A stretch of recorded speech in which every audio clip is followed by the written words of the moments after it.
In either shallow water or deep water, passive and active victims of drowning may sometimes sink below the surface and remain there. If a victim is submerged, your objective is to quickly and effectively make contact with them and bring them to the surface, supporting them on the rescue tube while maintaining an open airway.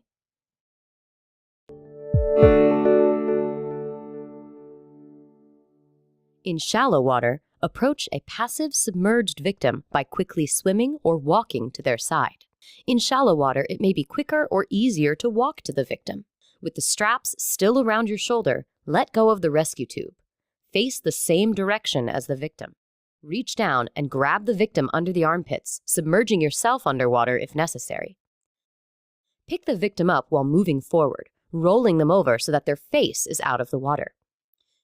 Position the rescue tube under the victim's shoulders so that their head falls back naturally, opening their airway. Move the victim to an exit point and extricate them from the water. Then, assess the victim's condition and provide appropriate care.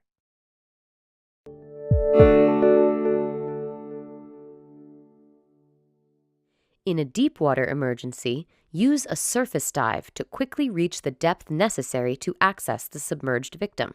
There are two types of surface dives, the feet-first surface dive and the head-first surface dive. As a lifeguard, you must be able to perform both.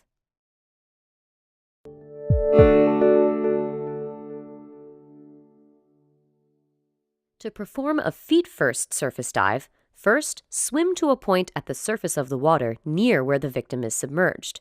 Keeping the strap around your shoulders, release the rescue tube. Position your body vertically in water. Push your hands down to your sides while you kick strongly, raising your body out of the water. Take a breath before letting your head and body sink beneath the surface. Force your body downward by sweeping your arms upward above your head, palms up. Keep your legs straight and together with your toes pointed. Tuck your chin to look towards the bottom. If you need to go deeper to reach the victim, bring your arms down alongside your body and repeat the upward sweeping motion of your arms.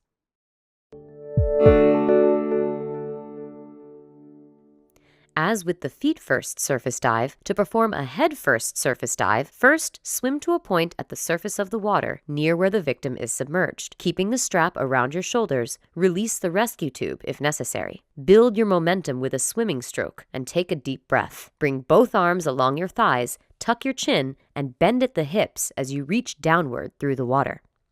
Lift your legs straight and together out of the water.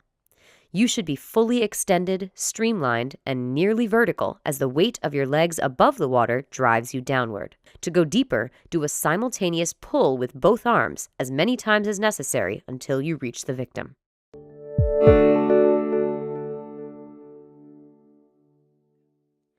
To rescue an active or passive drowning victim submerged in deep water, first, perform a feet-first surface dive, positioning yourself directly behind the victim with your chest to their back. Reach one of your arms under their arm and across their chest, firmly holding on to the victim's opposite side. Once you have hold of the victim, reach up with your free hand and grasp the tow line. Pull it down and feed the line to the hand of the arm that is holding the victim. As you approach the surface, grasp and position the rescue tube so it's placed on the victim's back, below their shoulders. As you surface, ensure that the victim is positioned on the rescue tube and that their head is back and in an open airway position. Reach one arm over the victim's shoulder and grasp the rescue tube. Then use the other hand to quickly tow the victim to a safe exit point. Extricate the victim from the water, assess their condition, and provide appropriate care. Alternatively, a head-first surface dive may be used when performing the submerged victim rescue. Before making contact with the victim, you must change to a feet-first position so that you are directly behind the victim. After bringing a passive victim to the surface, extricate them from the water. You'll learn about extrication techniques in the next video. After you have brought a victim to the surface, sometimes the easiest and fastest way to extricate them from the water is to use a backboard.